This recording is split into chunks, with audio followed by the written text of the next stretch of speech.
Okay, we start. Good morning. So last week we proved that one has uniqueness, a unique Gibbs state, when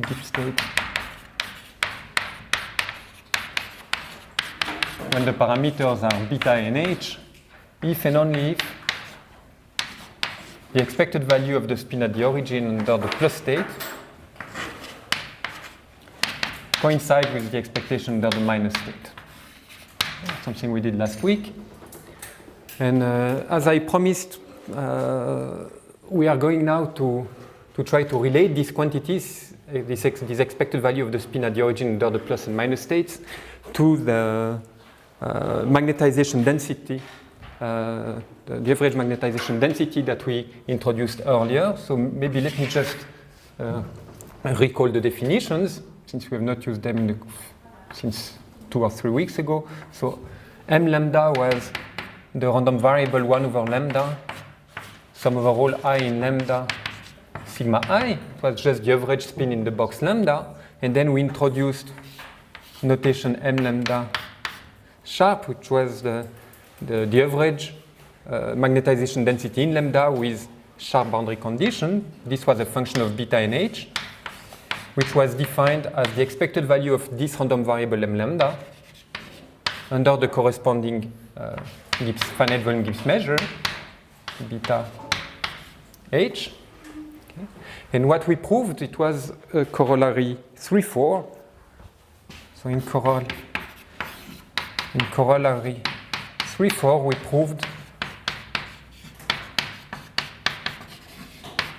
that these quantities converge as lambda goes to ZD in the sense of Van Hove for any boundary conditions, provided that h does not take one of these bad values at which the pressure is not differentiable. So let me just write it down. So we proved that the limit as lambda increases to ZD in the sense of Van Hove of m lambda sharp beta h was given by some function m of beta h, and which is independent both of the sequence chosen and of the boundary condition used. Okay, and this convergence occurred for all h, which was not in this bad set B beta. So remember, B beta was the set of all values of h at which the pressure is not differentiable with respect to h. Okay, so that's what we proved, and what we are going to do now is to show that that was for any boundary condition, but if we restrict this magnetization density here to specific boundary condition, actually plus and minus boundary condition, we can prove this convergence for any value of h, not restricted to this set. Okay, and this will be very important, and moreover, we will be able to identify the limit, as you will see in a second. So it's proposed. Okay. So the section is B, some properties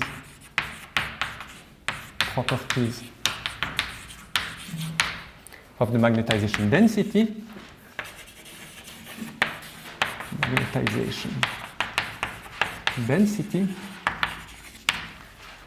And the result I was talking about a second ago is proposition 329, which tells you the following. So take any sequence lambda growing to ZD in the sense of Van Hove.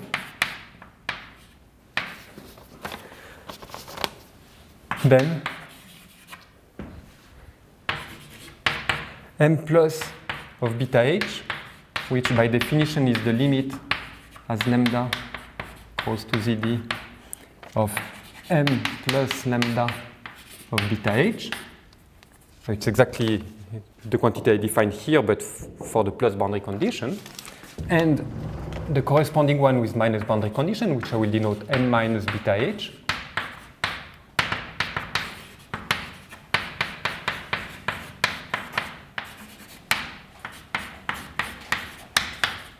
They both exist for all h in R. So that's what is new compared to what we proved in corollary 3-4. we don't have to restrict ourselves to the values of H which are in this set B beta. But it only works for plus and minus boundary conditions. Okay.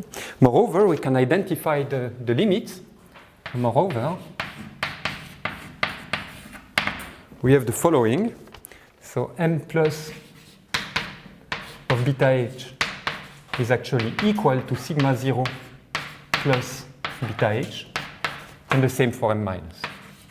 M minus of beta H is equal to sigma 0 minus beta H.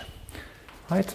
So we are already making some link between these quantities and average magnetization density, as you can see. Okay.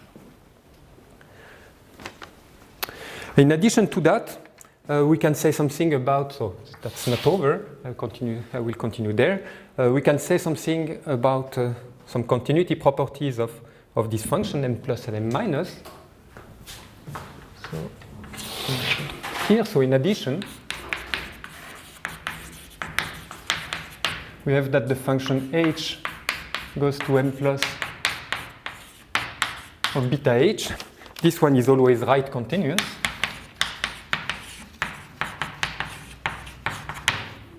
And h goes to m minus of beta h is left continuous. Okay, that concludes the statement of this proposition. Okay. So before I turn to the proof, I just want to point out a consequence of this proposition. Okay. So a remark, and then I will turn to the proof.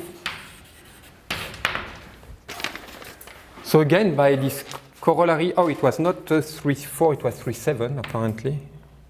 Let me check if I written it elsewhere. Well, you'll check. Yeah. Here I wrote 3.7, so probably it was 3.7.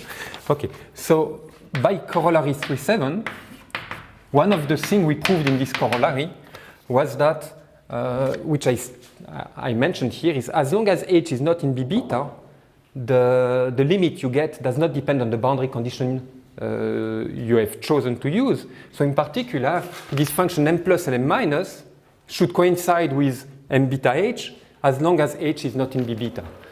So for any h not in B beta, we have that m plus of beta h is equal to m minus of beta h is equal to m of beta h.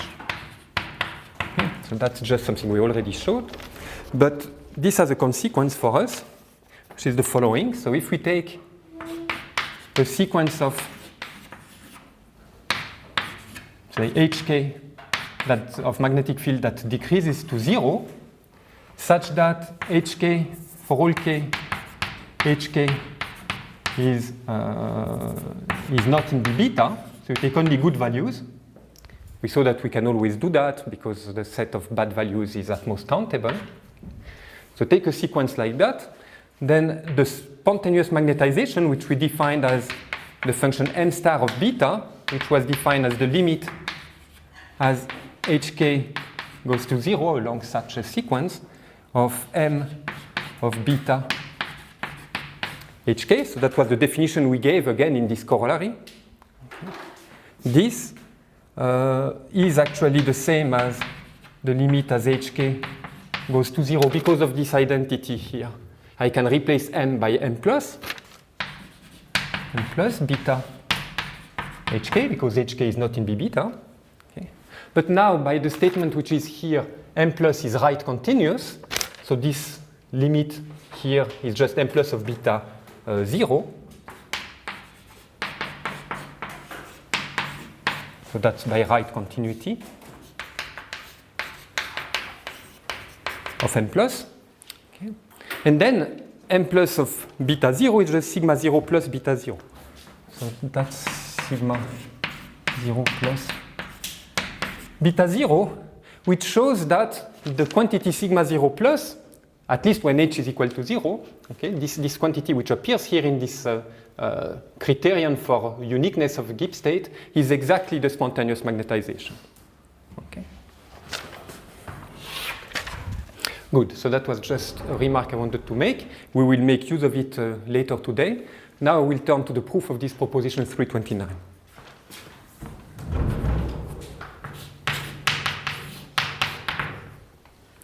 proof is not very difficult. It's relying on this correlation inequalities that we saw last week. Okay. So let's start. So we want to prove first existence of these limits. So m plus lambda beta h by definition, where is it? It's here. It's the expected value of m lambda under lambda beta h plus. So we are interested in this quantity. So let's take a sequence, say lambda n, which goes to zd in the sense of 1 half. Then look at m lambda n. Let's write it like that. M lambda n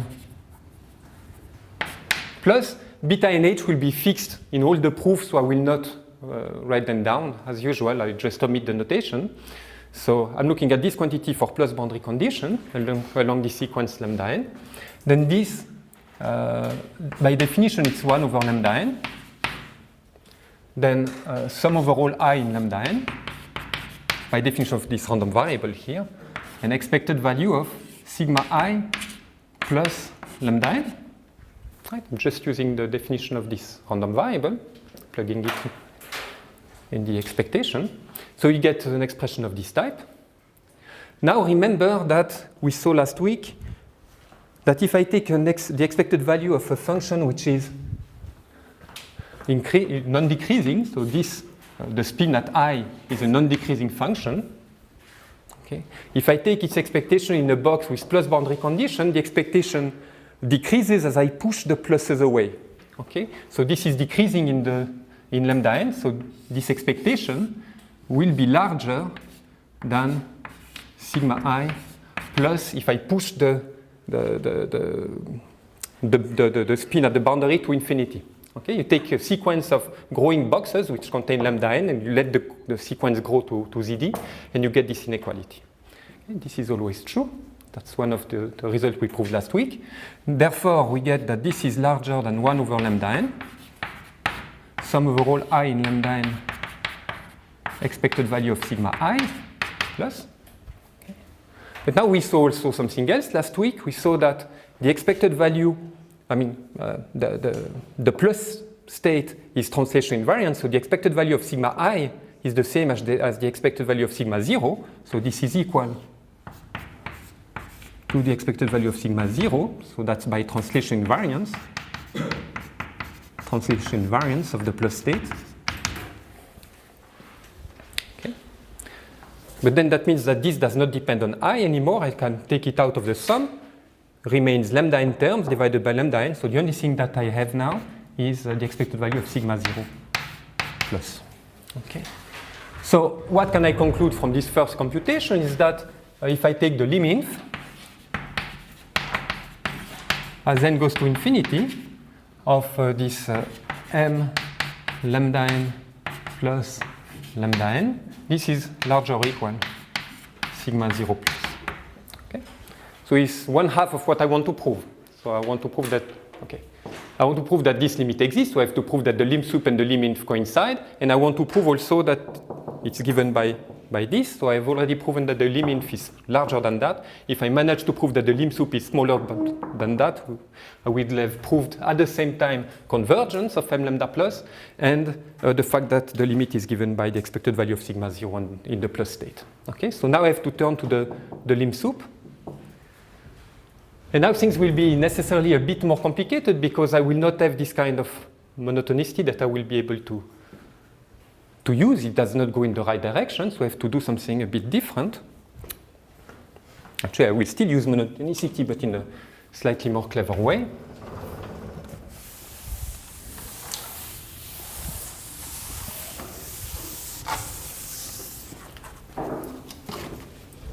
And that's where I'm going to use the fact that lambda n is growing to zd in the sense of 1/2, which I have not used for the other part.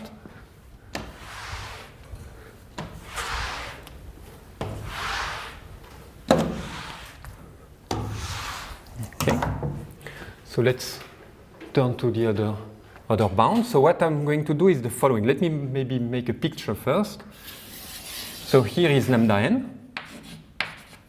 And in lambda n, I will distinguish between two types of, okay, my picture will be very approximative, but something like that. So there will be some bad boundary layer here inside lambda n, where I will have to be very rough. And then there will be the deep part of lambda n, in which I will be able to be much more precise. And I will be distinguishing between two types of vertices. There will be vertices I which are good, those which are inside this inner part, and those that are bad, that are in this region. And they will be distinguished by the following property. So I fix some k. Okay. And then I will look at the box bk, so the box of radius k, square box of radius k. And a point is bad, so it's in this region. If the box of radius k centered at this point exits lambda n. So that's k here. And this point is bad, so it's in this region here in the boundary if the box exits lambda n, and it's good if the box stays inside lambda n. Okay, I will distinguish between, that's still k. Okay, I will distinguish between these two types of vertices, and doing that I will be able to mimic the argument we did on the other side. So let me try to write that down. So let's start here. So we are again looking at m lambda n plus lambda n. Okay. And this, again, I can use the definition of m lambda n. So start the same way as before. So it's 1 over lambda n, sum over all I in lambda n, sigma I lambda n plus. And now I split the sum according to whether I is good or bad. Okay. So this is equal to 1 over lambda n. Then I get two sums. The first sum is over all I in lambda n such that I plus the box of radius k is inside lambda n. So that's the good ones. Sigma I plus lambda n plus the other ones. Sum over all I in lambda n such that I plus bk is not included inside lambda n. Sigma I plus lambda n. Right? Distinguishing between the two. And now I'm going to do some very simple things. So for this guy, I'm just using the fact that it's certainly smaller than 1. Okay. Sigma I takes value plus or minus 1. Its expected value is certainly smaller than 1. And for this guy, I will use the following. So I'm looking at the expected value of, so this is I, expected value of sigma I in the box lambda n with plus boundary condition on the side. Okay. Now I can make this expected value of sigma I larger if this plus boundary condition that I have on the boundary of lambda n, I bring them to the boundary of bk, of the box bk centered at I. If I bring the pluses here, I'm making the pluses closer to the support of the function sigma I, and therefore the expected value of sigma I grows because sigma I is non-decreasing. So the quantity which is here, it's certainly smaller than sigma I plus in the box I plus bk. Okay. Again, same monotonicity. I want now an upper bound, so I have to make the box smaller. There we made it bigger. Actually, we made it infinitely large, and we got a lower bound. Now I want an upper bound, so I have to make the box smaller, but I can only do that if the box is inside lambda n. Here I would not be able to do something like that. Okay, so that's what we want to do. And then from here on, things are pretty straightforward.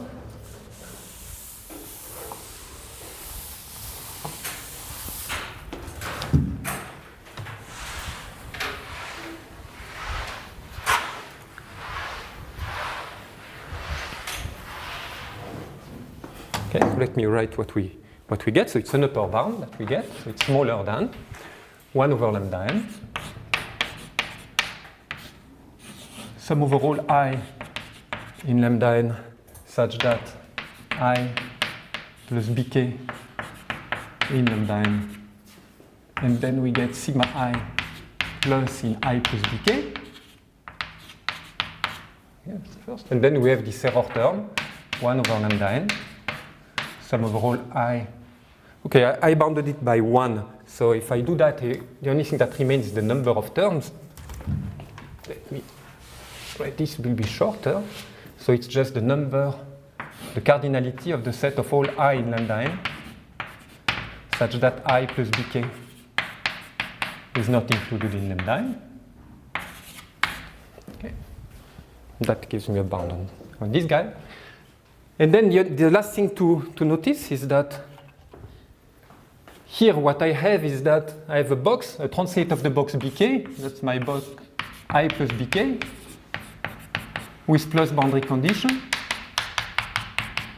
I'm looking at the expected value of the spin I, which is in the middle of the box.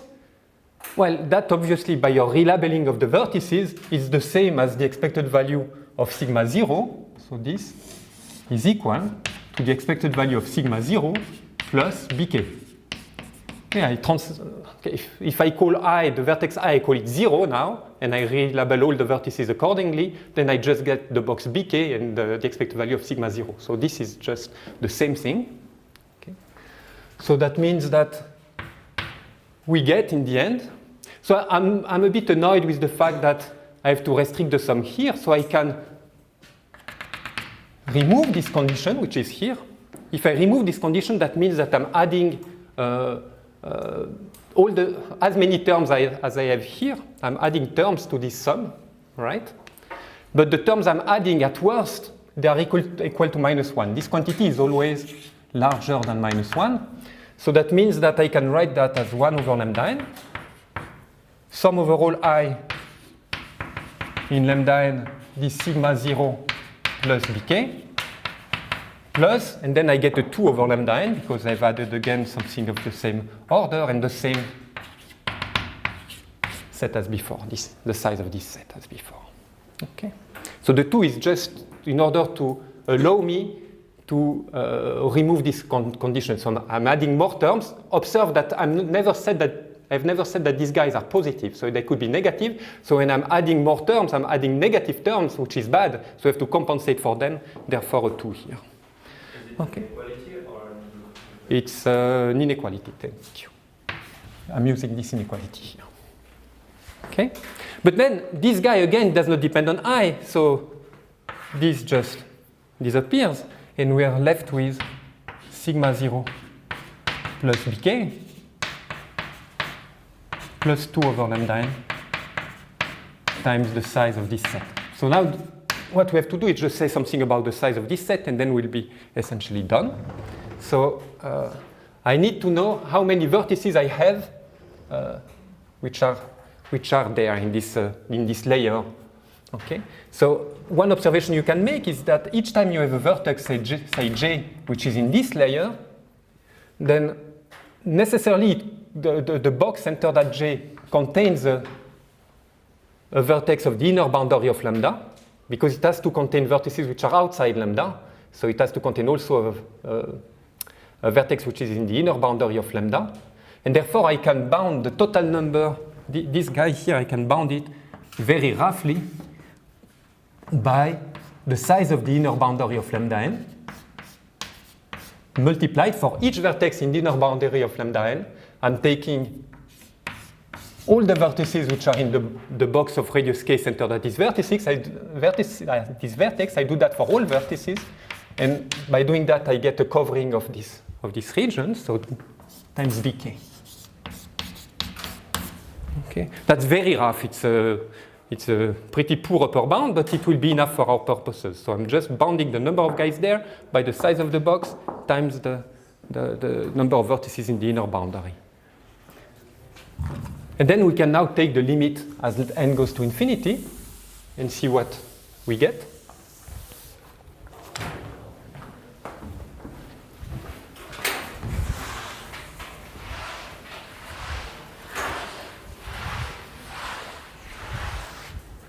Let's do that. So let's take the limit. So we don't know yet that it exists. So the lim sweep as n goes to infinity of m lambda n plus lambda n. So the quantity which is here. And then this is smaller than, okay, that does not depend on n, so it's still there. So it's smaller than sigma 0 plus bk plus the limit as n goes to infinity, or let me write it like that, plus it was what, 2 bk times the limit as n goes to infinity of the size of the inner boundary of lambda n divided by lambda n. Right? The 1 over lambda n is here, the inner boundary is here, and the 2bk, I took it out because it does not depend on n. But now this limit is 0. It's 0 because we have assumed that lambda n was going to ZD in the sense of Van Hove. So this limit is equal to 0. So in the end, you get that this is equal to sigma 0 plus bk. So the lim sup is always smaller than that. And that's true whatever k you have chosen. So that's true for any k. Right? So now I can take k to let k go to infinity. And this gives me that the lim sup as n goes to infinity of m lambda n plus lambda n is smaller than sigma 0 plus. Because when k goes to infinity, this goes to the expected value of sigma 0 in the plus state. Right? And now you combine this lower bound on the lim with the upper bound on the lim sup to conclude that the limit exists and is equal to sigma 0. So the limit n goes to infinity of m lambda n plus lambda n is actually equal to sigma 0 plus. Okay. Now, in the statement of the proposition, there were two additional claims. The fact that m plus is right continuous in H and n minus is left continuous in H. These I will not prove now. They will be consequences of the next lemma. So right and left continuity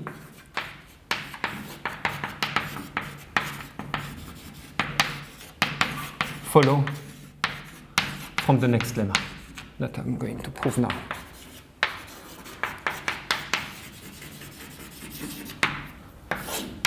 I stop the proof here. Okay.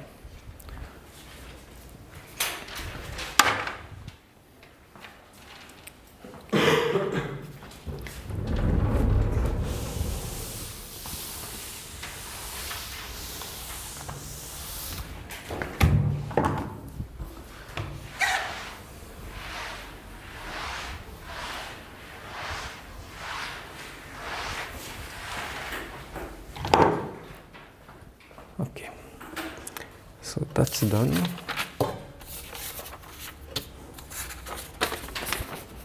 So it's lemma 331.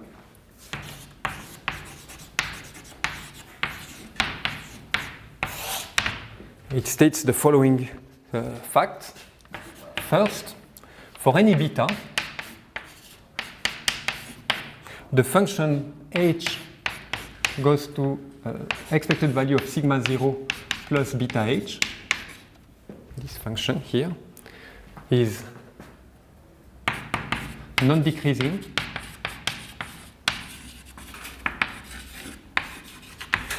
and right continuous.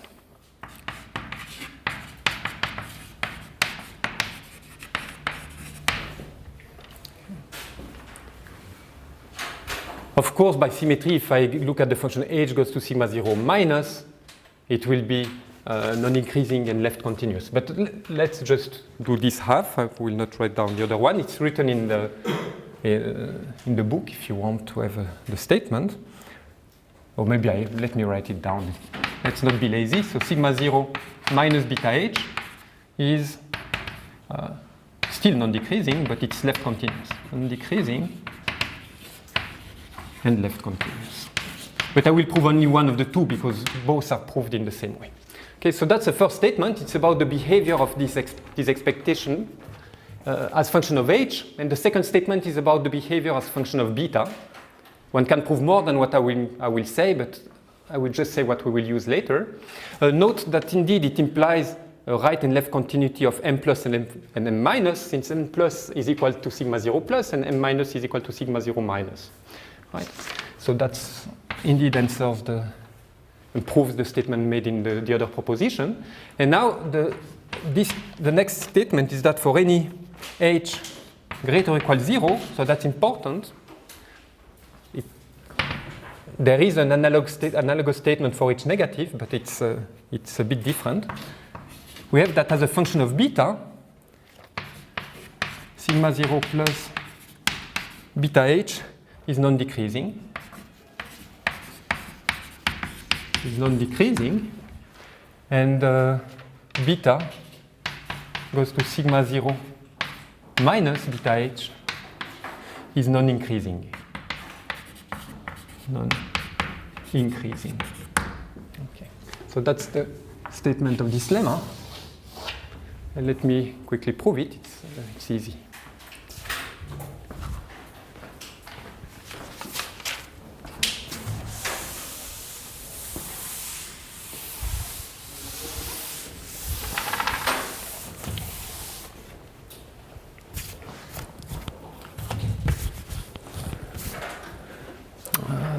It's here.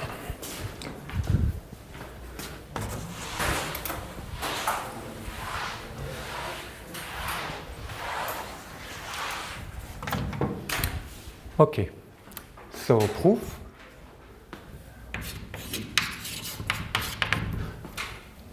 Let's start with one.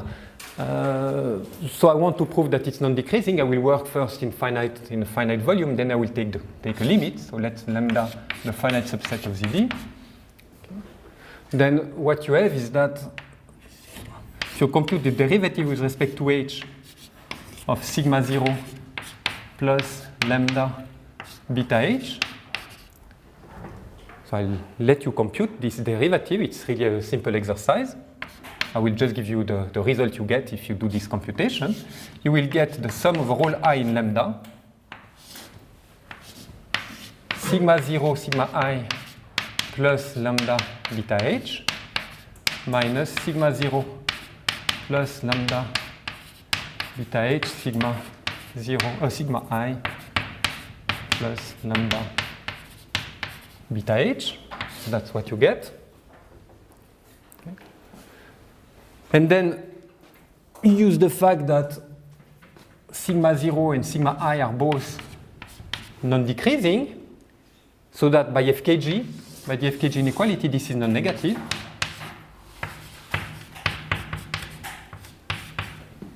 Okay. Which means that all this is non-negative, which means that indeed this function, as a function of h, for finite lambda, this function is a non-decreasing function. So it implies that for any h1 smaller than h2, sigma 0 plus lambda beta h1 is smaller or equal sigma 0 plus lambda beta h2. And then now you just let lambda go to ZD, and you get that this converges to sigma 0 plus beta h1. This goes to sigma 0 minus beta h2. And of course, since the inequality is true at each stage, it's also true in the limit. And you get the fact that it's a non-decreasing function. Okay.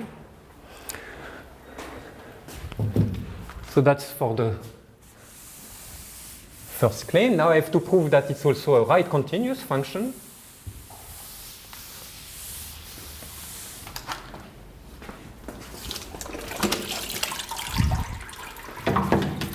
So let me do that.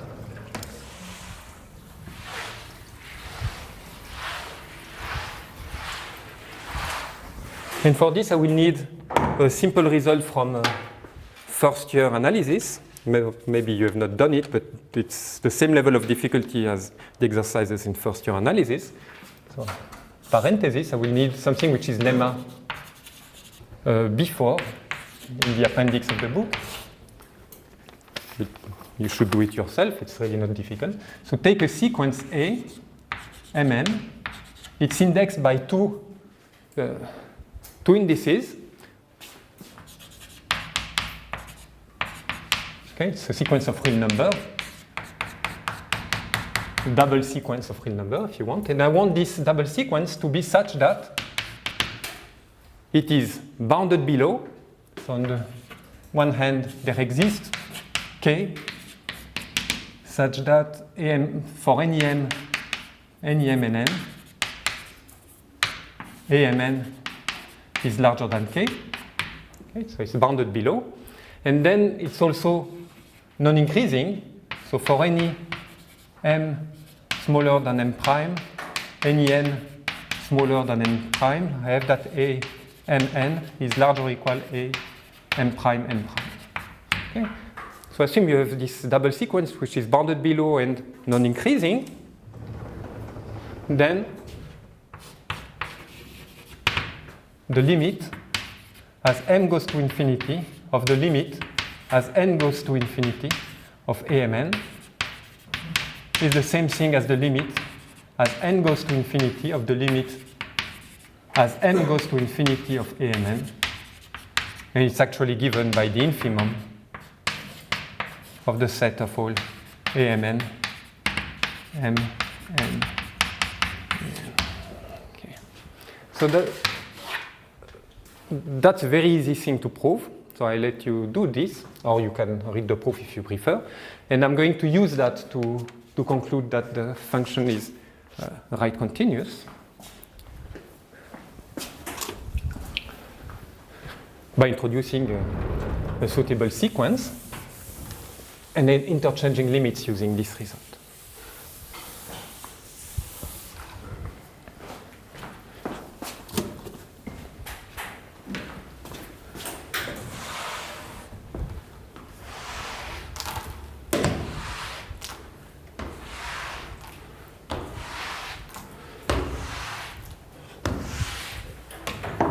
Okay, so let's use this. So let's consider a sequence lambda n, which grows to ZD.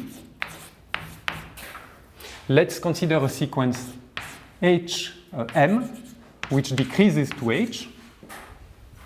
Okay. And let's consider the double sequence, which will be sigma 0 plus lambda n beta hm.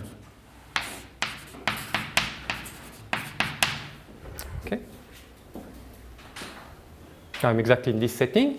Now, obviously, we have first that sigma 0 plus lambda n beta hm, it's always larger than -1. Again, because sigma 0 takes value plus and minus 1. So that's for all n. So it's bounded below. Then we have that sigma 0 plus lambda n beta hm. When n grows, I'm pushing the pluses away, so the expected value decreases, so it's non-increasing in n.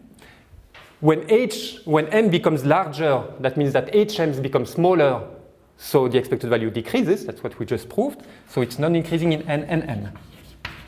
Okay, so we're exactly in this setting. We satisfy both assumptions, so the conclusion is also true. Okay. So now let's conclude. So we are interested in the limit as m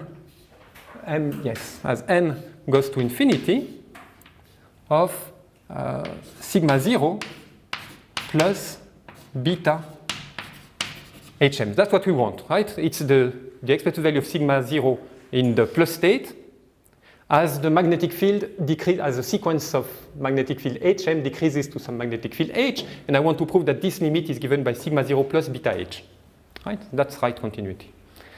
Now, that's the infinite volume Gibbs state. It's annoying, I don't know much about it. So I will just use the fact that it's given as a limit of finite volume Gibbs distribution. So that's equal to the limit as m goes to infinity of the limit as n goes to infinity of sigma 0 plus lambda n beta hm.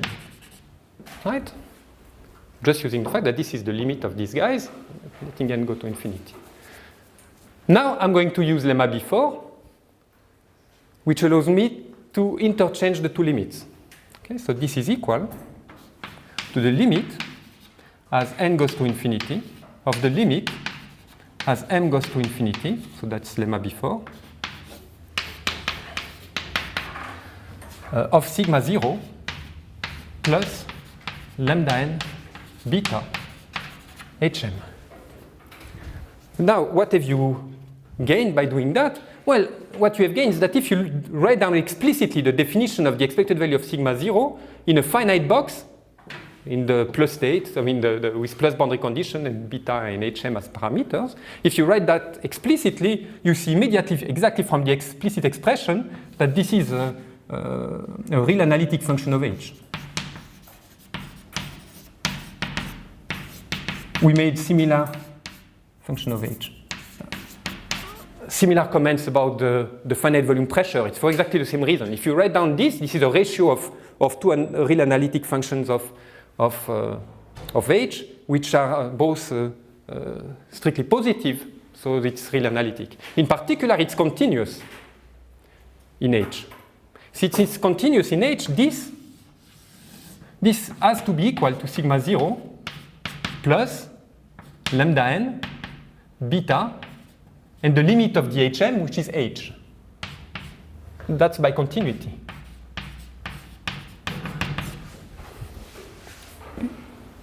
And now I'm taking the limit as n goes to infinity of this finite volume expectation. This gives me the expectation in the finite in the plus state. So this is equal to sigma 0 plus beta h, limit of these states.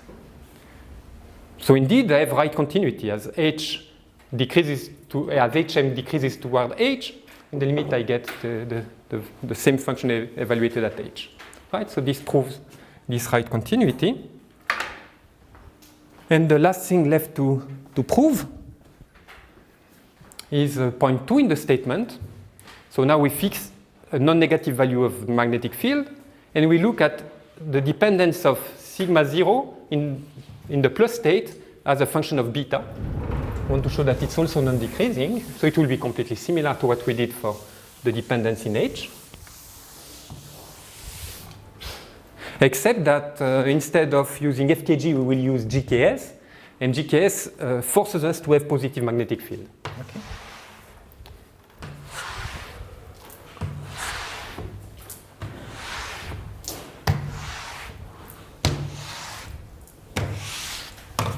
So let's do it. So 2, again, it's an exercise for you. So compute the derivative with respect to beta of sigma 0 plus, so fix some finite lambda as before. Okay. Lambda in ZZ, lambda beta h. So if you compute this derivative, what you get is the following, I claim. It's the sum over all edge ij in E lambda b of sigma 0, sigma I, sigma j plus lambda beta h minus the expected value of sigma 0 plus lambda beta h times the expected value of sigma I, sigma j plus lambda beta h. Just make the computation, that's what comes out.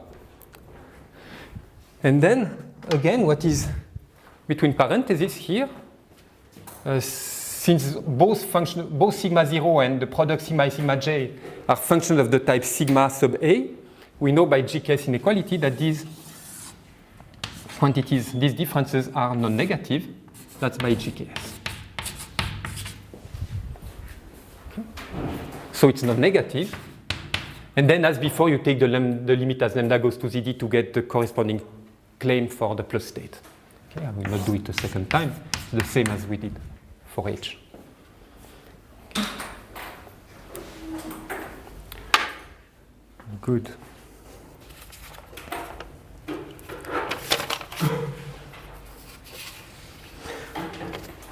So now we are in a position to provide the first explicit definition of beta C, this critical inverse temperature. We have all we need, and then we will be able to start very soon investigating the phase diagram, so proving that beta C is positive and finite in dimension larger or equal to 2, for example. So let's briefly discuss that. So C, defining beta C.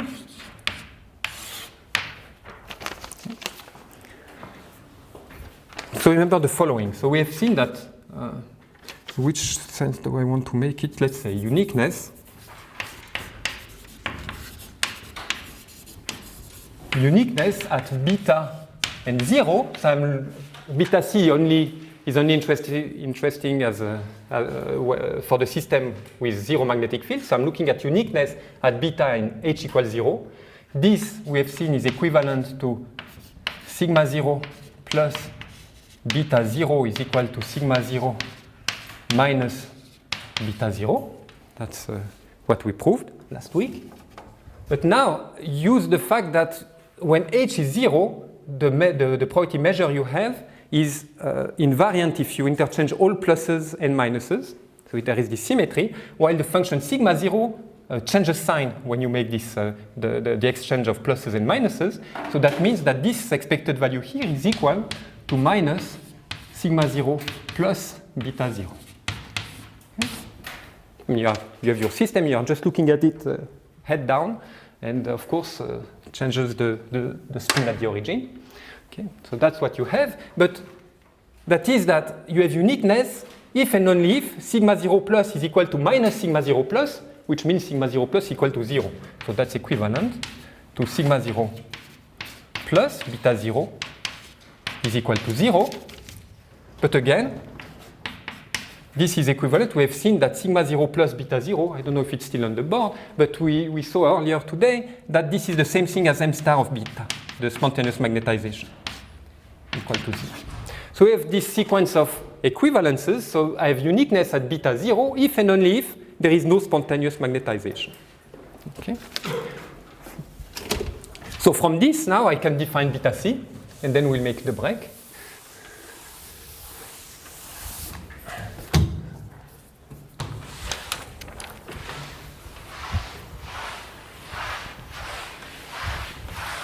Okay. So let me do it. So this plus the observation that, as we have seen just now, beta sigma 0 plus beta 0 is non-decreasing. Like it leads me to defining beta c as, say, the infimum over all values of beta, such that the spontaneous magnetization is strictly positive, or, which is the same because of this, as the supremum of all beta, such that m star of beta is equal to 0. So with this definition, we indeed have that if I plot beta and the spontaneous magnetization, let's say m star of beta, then there is beta c somewhere, okay? And then the behavior of the spontaneous magnetization is that it's 0 up to beta c, and then it becomes positive. Okay, actually it's continuous. As I said, we will not prove it, but you'll prove it next semester. Okay? So you get something of this type. And moreover, in all this interval, we have a unique Gibbs state, so uniqueness. And in all this remaining half line, we have non-uniqueness by this sequence of equivalences. Right? The only open question until now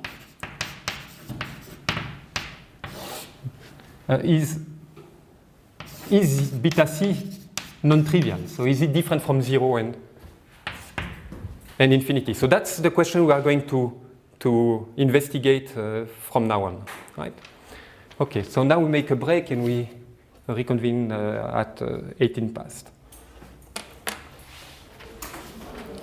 I think more or less everybody is back, so we'll start again. So now, before turning to this problem, I want to make one remark and to prove one remaining thing that unifies a bit all the things we've said these last 2 weeks. So if you remember, we introduced two definitions of first-order phase transitions, one in terms of non-differentiability of the pressure as a function of h, and the other one in terms of uniqueness or non-uniqueness of infinite volume Gibbs states. So I want to prove that they are equivalent. So that's one thing I want to do. But first, let me make a remark.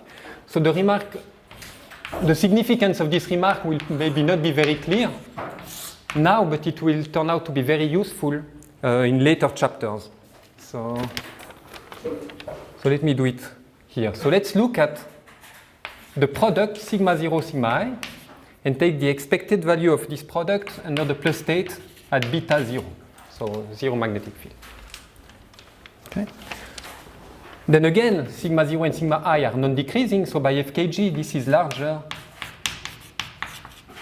than sigma 0 plus beta 0, sigma I plus beta 0. But by translation invariant, sigma I plus beta 0 is sigma 0 plus beta 0. And we have seen that sigma 0 plus beta 0 is just m star square, m star of beta. So it's m star of beta square. So what can I, from this trivial observation, what can I say? Well, I can say the following. So for any beta larger than beta c, you have that sigma 0, sigma I. Let me be even more explicit. So the infimum over all I in ZD of sigma 0, sigma I plus beta 0. So this expected value is always larger than m star of beta square, but m star of beta is strictly positive when beta is larger than beta c. That's what we discussed just before the break. So this is strictly positive. The bound you get here is independent of I, so the infimum over all I on the lattice of this is strictly positive. Okay? So that means that another way you can detect the existence of a phase transition, rather than just looking at whether m star of beta is positive or not, you can look at the product of two very distant spins, take the expected value of this product, and you look whether you get something which is strictly positive, which means that in average they tend to point in the same direction, either both up or either both down, or whether it's zero, which means that they are essentially completely uncorrelated and they point in whatever direction each wants. Okay? This kind of bound is what is known as long-range order. Long-range order. It will be very important in more complicated models than the Ising model that we will be looking at later in this course. Okay, so that's one thing. Maybe an additional comment. It's not because this infimum remains strictly positive that the random variables sigma 0 and sigma I are strongly correlated. They are not strongly correlated. And this can be seen from the following. Or maybe I'll write it here. But at any beta, that's always true. Actually, we could also put any age. Okay, doesn't matter. You have that the limit as I goes to infinity. So if you sense the vertex I to infinity of sigma 0 plus beta. Okay, I will write it. Sigma 0, sigma I plus lambda. Of lambda beta 0. Okay, so this expected value that you are interested in, send I to infinity, then this is always equal to sigma 0 plus beta 0 sigma I. Oh, okay, let me put a square for the same reason as before. Okay, so there are always the covariance between sigma 0 and sigma I, which is this minus that, is always going to 0. So asymptotically, sigma 0 and sigma I are always uncorrelated. So asymptotically, sigma 0. So asymptotically, as I goes to u, that means as I goes to infinity, sigma 0 and sigma I become uncorrelated. Actually independent because they are Bernoulli random variable, but doesn't matter. Okay. Become uncorrelated. That's a very general result that you can very easily prove yourself. It's exercise, something much more general than that is exercise 315 in the book. It's just an application of FKG. Let me just state it. So for any beta, any h, any pairs of function f and g local, you have that the limit as I goes to infinity of the expected value of f times the translation, okay, write it like that, translation of g by I. So you take two functions f and g. F you keep it here, but g you translate it away and you send it to infinity, plus beta h. This is always equal to the product f plus beta h, g plus beta h. So this is just a particular case of that when f and g are equal to sigma 0. Okay. So this you can do. It's a nice exercise to do. It's a nice application of the FKG inequality. Okay. Good.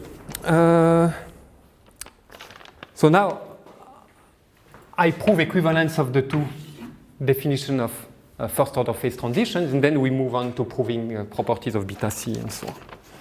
So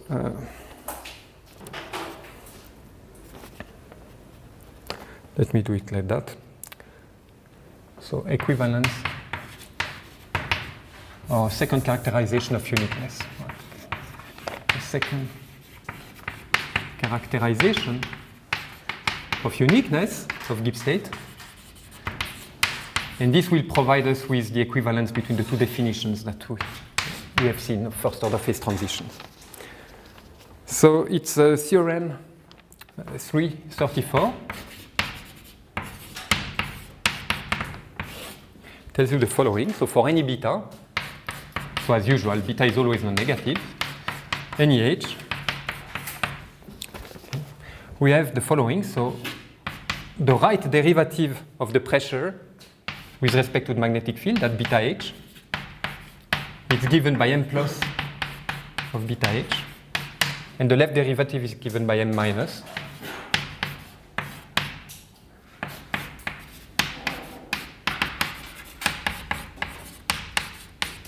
Okay. M plus and M minus are these magnetization density obtained with plus and minus boundary condition, as I explained in the first hour. So that's the first thing. And in particular, but I will explain it. Okay. In particular, we have that uniqueness, unique Gibbs state. This is equivalent to the function h goes to psi of beta h, differentiable. Okay, I should say at beta h, unique Gibbs state at beta h, if and only if this function is differentiable at beta h. Okay. So now that's exactly the equivalence we wanted, right? Uniqueness or non-uniqueness of Gibbs state was one of the characterizations of a first order phase transition. We said that we had the first order phase transition whenever there are several distinct Gibbs states at some values of two parameters, beta and h.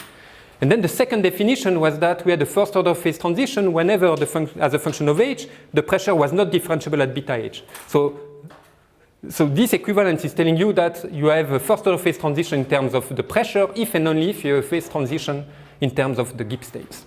Right? So that's the equivalence we wanted. And okay, it goes through this identification of the left and right derivative of the pressure with m plus and m minus. So that's essentially we've already done it, but since it's an important result, I will write it down explicitly.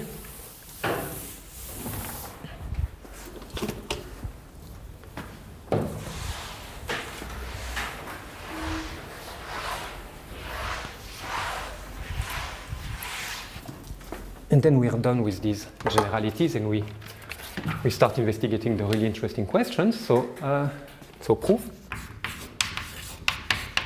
So again, take a sequence hk that decreases to h. I want to compute this right derivative. So I take a sequence that approaches h from the right. And I can assume that hk is not in B beta for all k.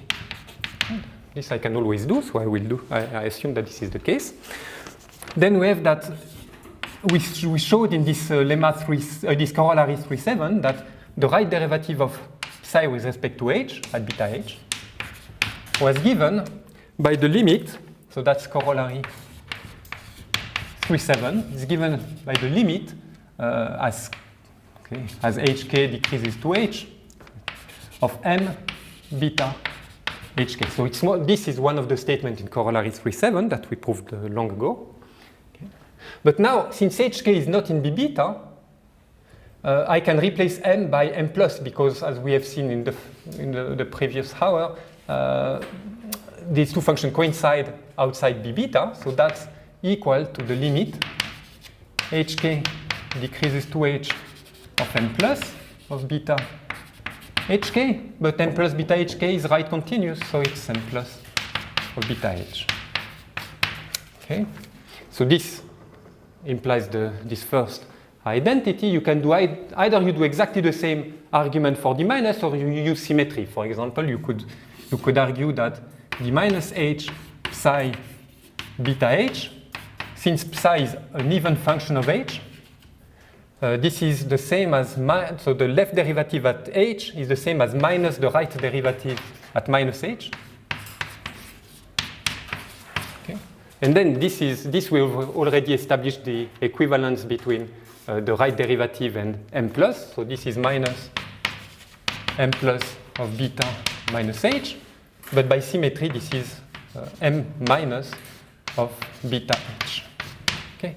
Or you redo the same argument as before. So both are possible. Whatever you choose, you get these two identities, and therefore you can conclude, and that's the main part of this result. You conclude the following.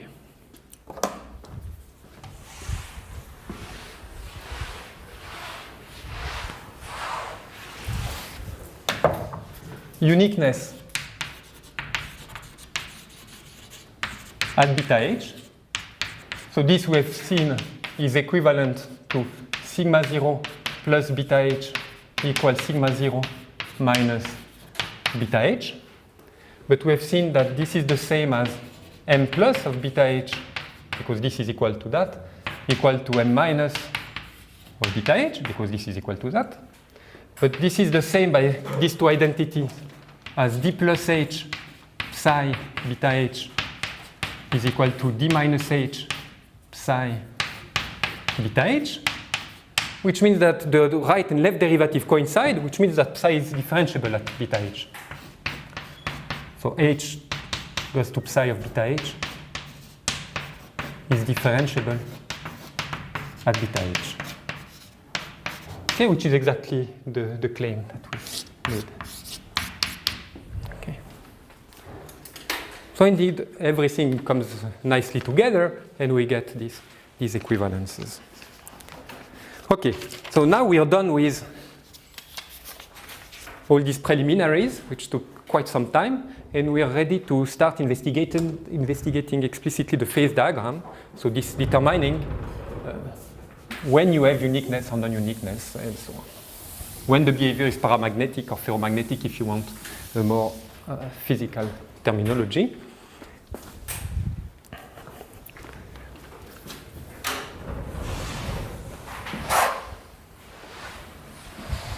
And the first thing we are going to investigate is the following. We are going to prove that in dimension 2 and higher, this beta critical that I introduced a few minutes ago is smaller than infinity.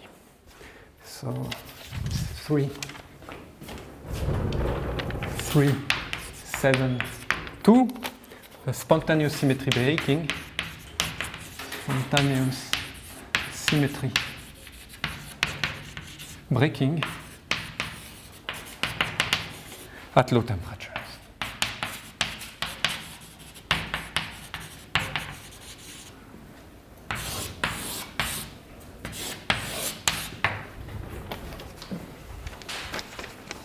So the goal in this section, as I just said, prove that beta c of the dimension is finite for all d greater or equal to 2. Okay. Now to prove that, it's actually sufficient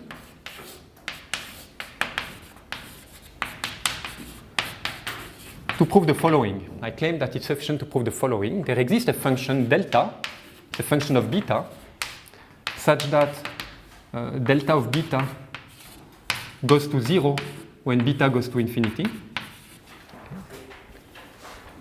And so it's such that you have this, and for any lambda in ZD, for any finite subset, so uniformly in lambda, you get that the probability with plus boundary condition in lambda, beta 0, the magnetic field will always be equal to 0 here,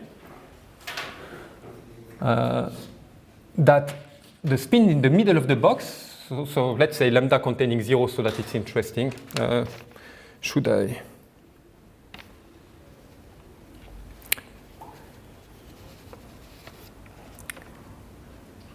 Yeah, let me think how I want to state it. Okay, but I will take a limit when lambda goes to ZD in the end. So in any case, it will contain 0 at some point. So let me let it like that for the moment. So assume that you have this. So 0 in lambda. Okay. This is, I want this to be smaller than delta of beta. So let me explain why this is enough. So the claim is the following. So if you have your box, lambda, with 0 deep inside, that's what you should think of. You have plus boundary condition. And what you want to do is you want to look at the probability that you have a minus in the middle of the box. If this probability goes to 0 with beta, then you're good. Okay. Actually, I think it's true even if 0 is not in lambda, because outside lambda it's a plus, probability is 0, so it's always true, but it's not the interesting case, obviously. Okay. The picture you have should have in mind is this one, and we'll come back to this picture in a second to explain the idea behind the proof. But let me explain why this is a sufficient condition.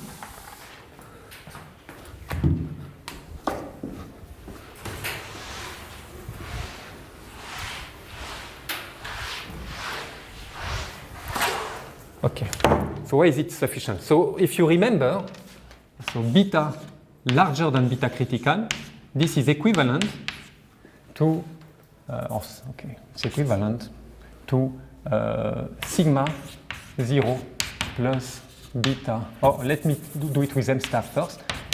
M star beta is strictly positive. That's the way we define beta critical, right? Okay. At least this implication, because we won't prove the case beta equal beta c. So whenever I have the m star beta strictly positive, I know that beta is larger than beta c. That comes from the definition I gave before of beta c. Okay. Now this quantity, m star of beta, is equal to sigma 0 plus beta 0 that we have just seen. And now I can write down explicitly this expectation. So sigma 0 takes two values. So this expected value of this Bernoulli random variable, it's equal to plus 1 with probability mu plus bit. Okay, I should put the lambda. Yeah, let me do it. Okay. Sorry. Let's work first in finite volume. Or, okay, I don't know what is the best thing to do. Okay, doesn't matter. So m star of beta is this quantity. This is equal to 1 with probability sigma 0 equal 1. It's equal to minus 1, so minus, with probability sigma 0 equal minus 1. Okay, let's do it like that. Okay, I'm just writing the expected value of a Bernoulli random variable. Okay, that's what it is. Now this probability is 1 minus this probability. So that's 1 minus 2 mu plus beta, sigma 0 equal minus 1. Okay. Now, if you have a result of this type, that for any lambda, this probability of seeing a minus 1 at 0 is smaller than delta of beta, then I can take the limit as lambda goes to ZD, which gives me the probability that appears here, and this probability will be smaller than delta of beta. So this probability here, if I have that, this probability will be smaller than delta of beta, which means that m star of beta will be larger than 1 minus 2 delta of beta. But now I've assumed that we have proven this for a delta of beta which goes to 0 when beta becomes large. That means that if I take beta large enough, this quantity becomes strictly positive. So this will be strictly positive for beta large enough. Okay? But that means that for all beta large enough, beta is larger than beta c. Okay, so beta c is finite. Good. So this explains why it's enough to prove this statement, which is the statement we are going to prove now. I will start proving it now. I don't think I will prove it entirely today.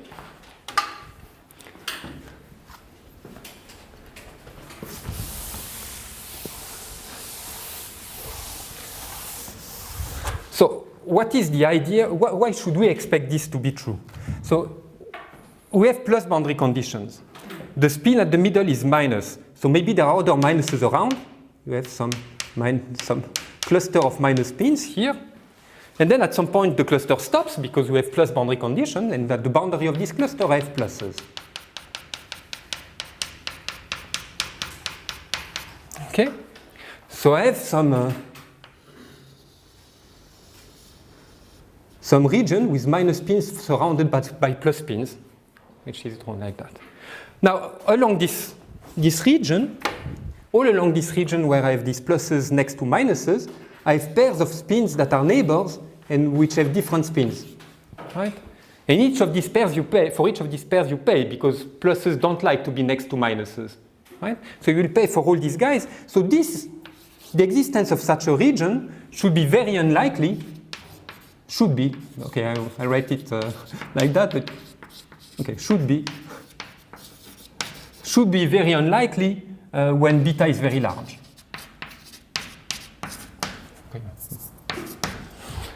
When beta is very large. Right? So what we are going to do is to prove indeed that this picture is correct. The probability of seeing a minus, to have a minus at the origin, I would have the minus to be surrounded by pluses, and this costs so much that this cannot happen. But to implement such an argument, I need to introduce these geometrical objects, like I've drawn in this picture, in a more precise way. That's what I'm going to do now. It's called the low temperature representation of the Ising model. It's another way of encoding the configurations of the model. It's much more useful when you want to make this type of arguments. So, low temperature representation. Low temperature representation.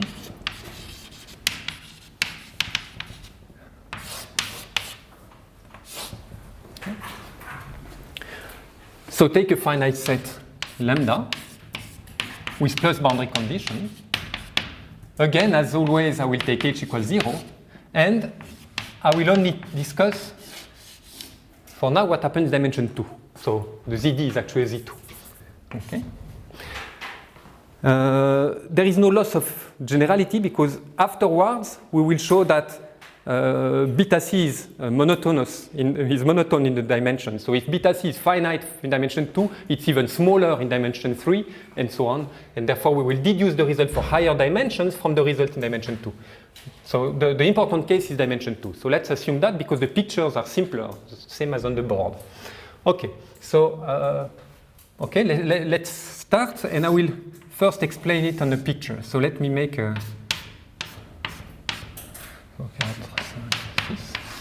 something like that, and then maybe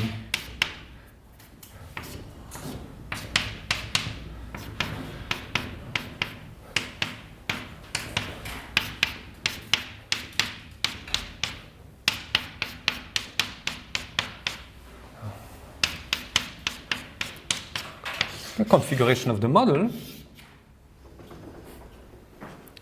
So we have plus boundary condition outside, as I said. So outside we have only pluses.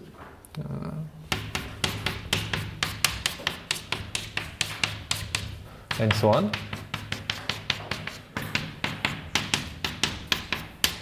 Okay. So that's a configuration omega. So that's lambda, and that's a configuration omega in omega lambda plus. Okay. And I want to encode this configuration in a more geometrical way. And one possibility is the following. So each time I have a pair of neighbors, like this pair of neighbors, where I have a minus next to a plus, I separate them by a unit interval. So here I put a small interval separating the plus from the minus. Right? And I do that everywhere. So I have a plus and a minus, I put an interval of plus and minus, I put an interval of plus outside and a minus inside, I put an interval. And you go on like that. You get something which looks like that. I try not to make a mistake.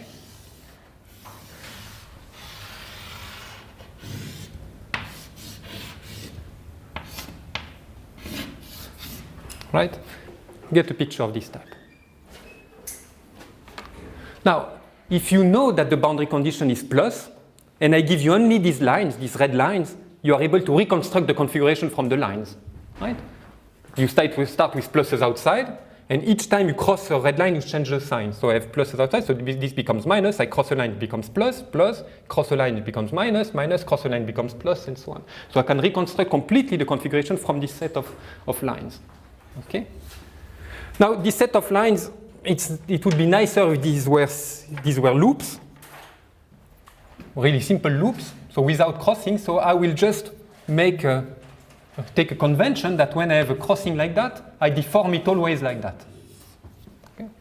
It's just a matter of convention. So here I have a crossing like that, and I make an avoidance between the two loops. If I do that, then I get a collection of simple loops that describe my configuration.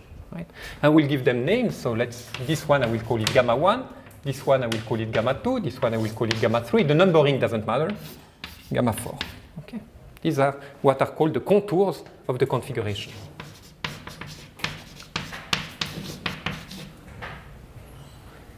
It's gamma 1 up to gamma, in general up to some gamma n. N depends on the configuration. It's a set like that I will denote capital gamma of omega. The contours of the configuration omega, and they contain all the information on omega. So I can reconstruct omega because I know that you have plus boundary condition. They contain all the information. Now the next step is to show that I can very easily rewrite the Gibbs measure, the finite volume Gibbs distribution, in terms of these contours, which will give me direct access to the statistical properties of these contours.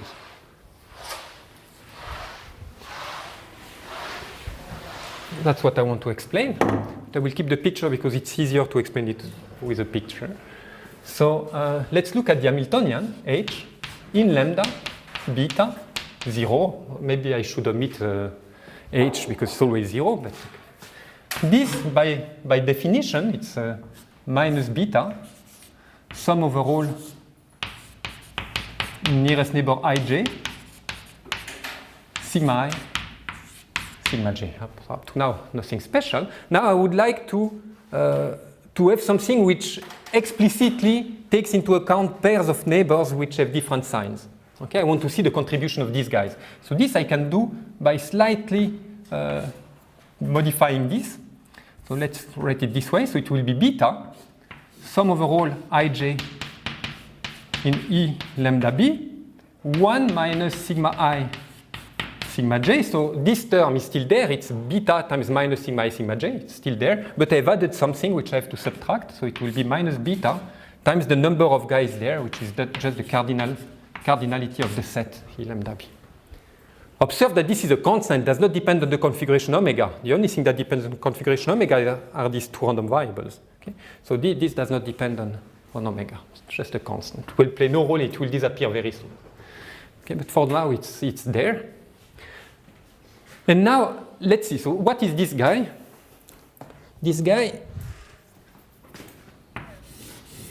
two things can happen. Either sigma I is equal to sigma j. If sigma I is equal to sigma j, I get 1. 1 times 1 or minus 1 times minus 1. So I always get 1. 1 minus 1 gives me 0. So this is 0 when sigma I is equal to sigma j. So certainly I have an indicator that sigma I is different from sigma j. And when sigma I is different from sigma j, this is minus 1. So I get 1 minus minus 1, so it gives me 2. So it's twice the indicator that sigma I is different from sigma j. Okay? So this I can rewrite as 2 beta times, okay, let me do it slowly, sum over all ij in E lambda b, indicator sigma I is different from sigma j, and still this constant that is irrelevant. And then this I can rewrite as the cardinality of a set, so it's the cardinality of the set of all ij in E lambda b such that sigma I is different from sigma j minus beta E lambda b. Now I claim that this object, it's very easy to relate it to these contours that we have introduced in the picture. Okay? And the reason is the following. So I have to look at all pairs of neighbors with different signs. Okay? So each time I take a pair of neighbors with different signs, like this one, okay? Each time I take a pair of neighbors with different signs, you see that the pair of neighbors, and this domino that I've put here, it's cut in half by a piece of a contour. Right? It's true everywhere. If I take it here, even with the boundary condition, it doesn't change anything. This domino that I've put here, it's cut in half by a piece of a contour. So you see that the total number of such pairs is equal to the total number of such pieces of contours, which is just the total length of the contours. Okay, so this guy here is just equal to the total length of the contours, which I can just rewrite as the sum over all contours in the set of contours of the length of gamma. So this will denote the length of gamma. So each of these pieces is length 1, right? We are on ZD. So the distance here will be 1. The length will be 1. Okay, so total length of gamma. So this means that I've been able to rewrite this energy in a very simple way in terms of the contour of the configuration.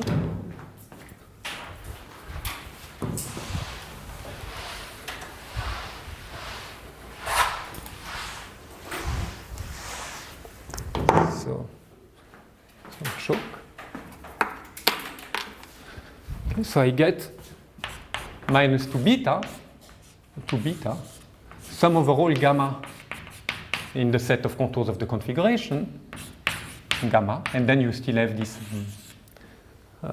no, there is no minus, there is a plus here, but a minus here, beta E lambda. Okay, that's what you get. So the Hamiltonian can be rewritten in this way as a function of the contours. But once you have the Hamiltonian, you immediately can rewrite the partition function.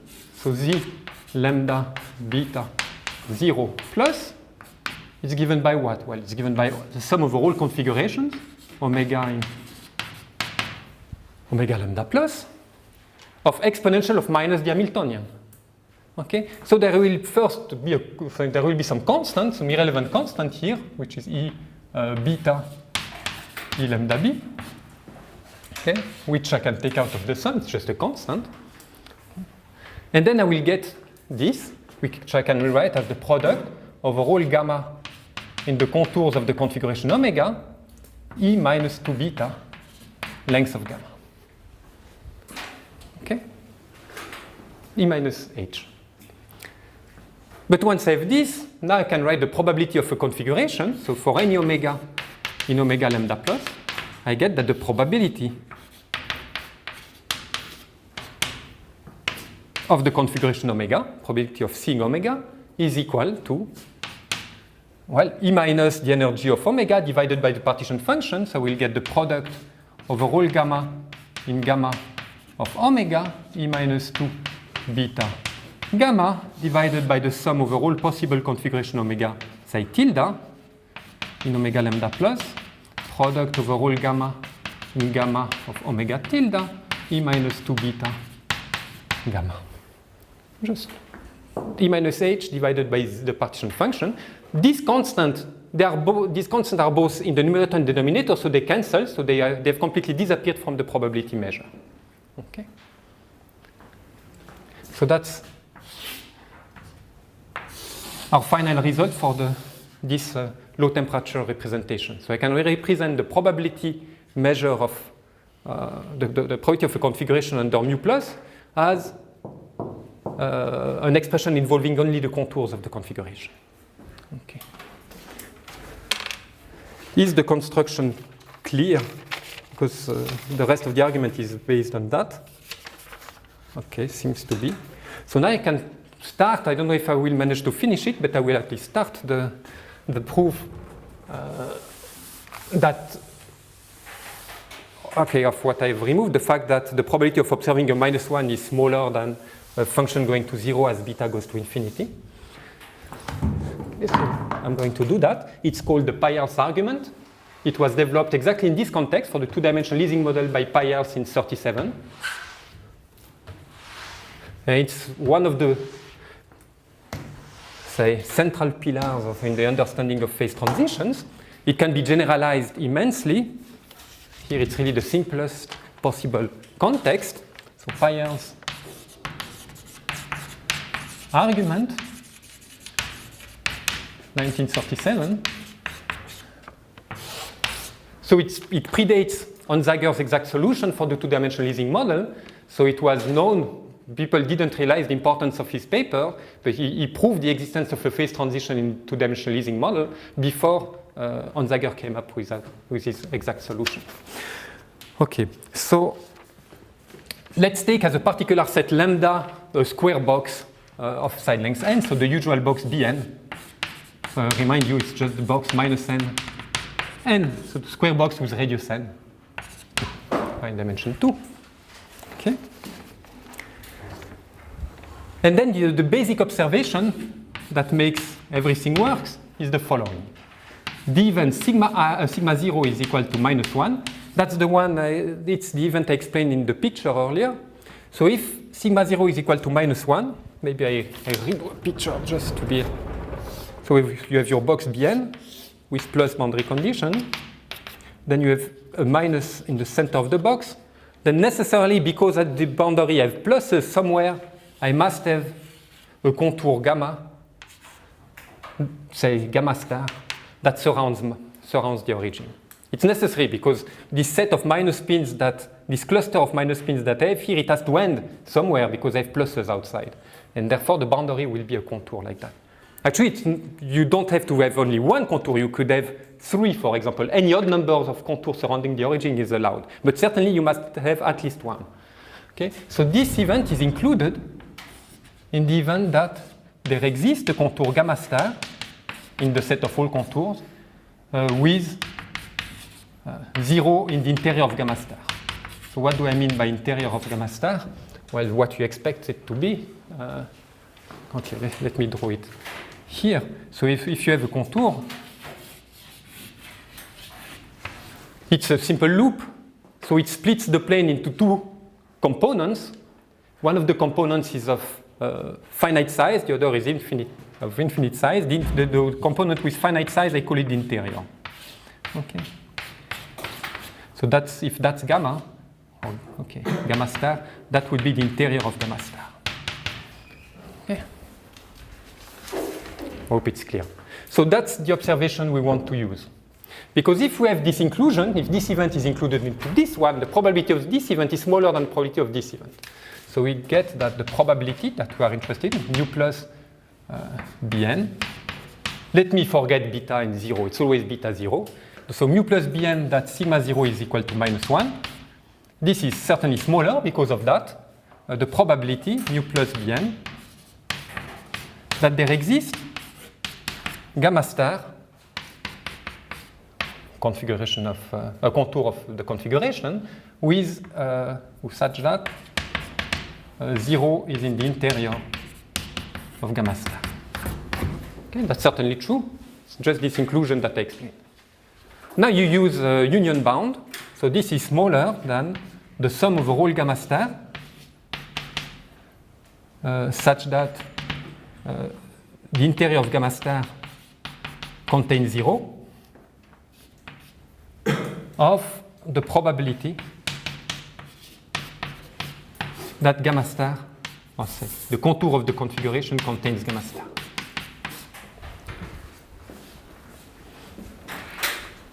Okay. So we have reduced the problem to controlling the probability of observing a particular contour gamma star. So what is this? Okay.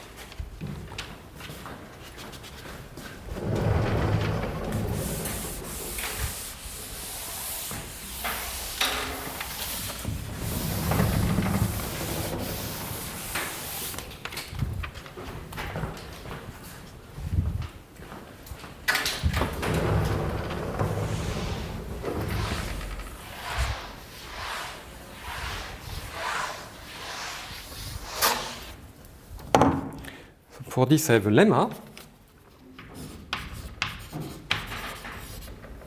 lemma 337, that tells you that for any beta, for any contour gamma star, the probability that gamma star is a contour of the configuration in question is bounded by E minus 2 beta gamma star, length of the gamma star. Okay. So that's what we have to prove. And once you have proven that, then this becomes, this you can bound explicitly and conclude the argument. I think I don't have time to do any of these two things in the 2 minutes that remain. So I guess I will stop here for today. So next week we will first prove this lemma, take 5 minutes, and then we will prove, we will just replace this by the bound that we get, this E minus 2 beta gamma star, and we will sum over all gamma stars according to their lengths, and then we will be able to get a bound that is as small as we want, provided beta is large enough. Okay? For those who saw this argument for percolation, at this stage, from this point on, it's the same argument as for percolation. Okay. Good, so I will stop here for today. Are there questions about what we have seen? No? Okay.